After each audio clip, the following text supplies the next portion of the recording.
So നിങ്ങളൊരു സഞ്ജു സാംസൺ ഫാനാണെങ്കിൽ തീർച്ചയായിട്ടും ഒന്ന് ലൈക്ക് ചെയ്തിട്ട് വീഡിയോ കാണാൻ ശ്രമിക്കുക. 200 ലൈക്കിൻ്റെ ടാർഗറ്റ് എന്ന് പറയുന്നത്. സോ എല്ലാവരും ആ ഒരു ടാർഗറ്റിലേക്ക് എത്തിക്കാൻ ശ്രമിക്കുക.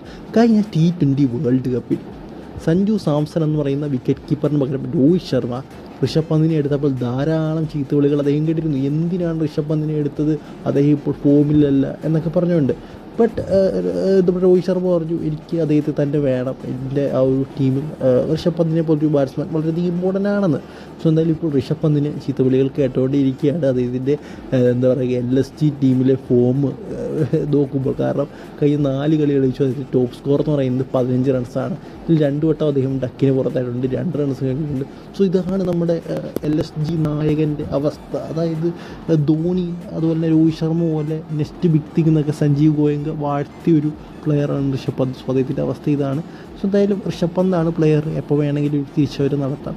എങ്കിൽ പോലും ഇത്ര മോശം രീതിയിലും കളിക്കുമ്പോൾ അദ്ദേഹം എങ്ങനെ ഇന്ത്യൻ ക്രിക്കറ്റ് ടീമിലെത്തുന്നു ആ ഒരു ചർച്ച ചെയ്യേണ്ട ഒരു സംഭവമാണ്. അതായത് അൺഫിറ്റായ സമയത്ത് ഇന്ത്യൻ ക്രിക്കറ്റ് ടീമിലെത്തി, അതുപോലെ തന്നെ ഇപ്പോൾ അതായത് ഒരു ആക്സിഡൻ്റൊക്കെ പറ്റി അൺഫിറ്റായ സമയത്ത് ഇന്ത്യൻ ക്രിക്കറ്റ് ടീമിലെത്തി കഷ്ടപ്പെട്ട് കളിക്കുന്ന സഞ്ജു സാംസൺ സ്ഥാനമില്ല. അതുപോലെ തന്നെ ഈ ഒരു ടൈമിലും. സോ എന്തായാലും നിങ്ങളുടെ അഭിപ്രായം കമൻറ്റ് ബോക്സിൽ നിന്ന് പറയാനായിട്ട് ശ്രമിക്കുക. സോ എന്തായാലും അടുത്ത വീഡിയോ കാണുന്നവരെ ഗുഡ് ബൈ.